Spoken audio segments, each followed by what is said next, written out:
आपने बताते हुए बोला कि आजकल ऐसा है कि मेल और फीमेल दोनों का भी शादी का उम्र बढ़ते जा रहा है। मतलब पहले जो था कि पहले तो 14-15 साल में होती थी, फिर 20 तक आया, आजकल 25, 30, 32, 35 तक भी ये उम्र जा रही है।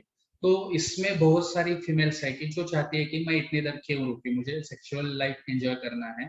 तो उनके लिए आप क्या सलाह देंगे? ये हालाँकि गलत नहीं है, लेकिन ये गलत नहीं है बेसिकली, वो हुँ। उनका राइट है, वो उनका डिसीजन है, तो उनको आप क्या सजेशन देंगे? क्या सजेशन देना चाहेंगे?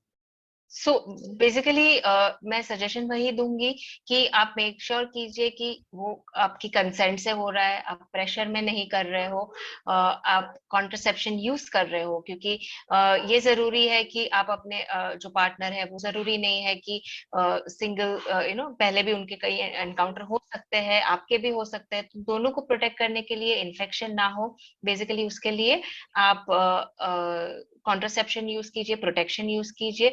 और जब ये कंसेंशुअल होगा तो इसमें कोई इश्यू नहीं है बेसिकली। और अगर हम सेक्सुअल एक्टिविटीज भी देखें तो वो भी कई अलग अलग टाइप्स की भी होती है। तो ये मेक श्योर कीजिए कि आप हर प्रकार के जो भी आप ट्राई कर रहे हो सेक्सुअल एक्टिविटी, उसमें आप हर तरह का आपकी कंसेंट से हो रहा है बेसिकली। डेफिनेटली, तो इसको हम यूजुअली 4 शब्दों में मतलब बोलते हैं, safe person, safe place, safe time और सेफ मेथड। मतलब जो सेफ पर्सन है, आपको श्योर होना चाहिए कि वो पर्सन सेफ है। आप मतलब यूजुअली पार्टनर ऐसा हो कि जिसके साथ में आपकी ट्यूनिंग अच्छी जमती हो, या फिर वो रिलेशनशिप में हो, वो बेहतर रहेगा रादर देन अननोन पर्सन या वन नाइट स्टैंड से। दूसरा जो होता है सेफ प्लेस, मतलब आप कहाँ पे सेक्स कर रहे हैं वो भी इम्पोर्टेंट है।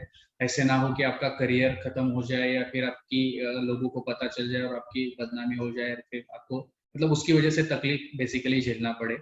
तीसरा जो है सेफ टाइम, उसमें जो है कि आपको मेंसेस के बारे में पता होना चाहिए, कौन सा पीरियड सेफ होता है, कब ये बराबर होता है, ये आपको जानना जरूरी है। और टाइम भी, मतलब आपको एटलीस्ट एक हाफ एन आवर या 1 आवर आपको लेना चाहिए, ताकि जल्दी में क्विक सेक्स ना हो और आप ऑर्गेजम या फिर जो प्लेजरेबल एक्टिविटीज है आप वो बराबर से ठीक से एंजॉय कर पाए, ताकि सेक्सुअल सेक्स के प्रति आपका एटीट्यूड अच्छा बना रहे। क्योंकि अगर इस पीरियड में आपका सेक्सुअल हेल्थ के बारे में एटीट्यूड ऐसे बन जाता है कि वो उसमें तो मजा ही नहीं आता है, तो वो आपकी आगे की सेक्सुअल लाइफ के लिए हैम्पर कर सकता है।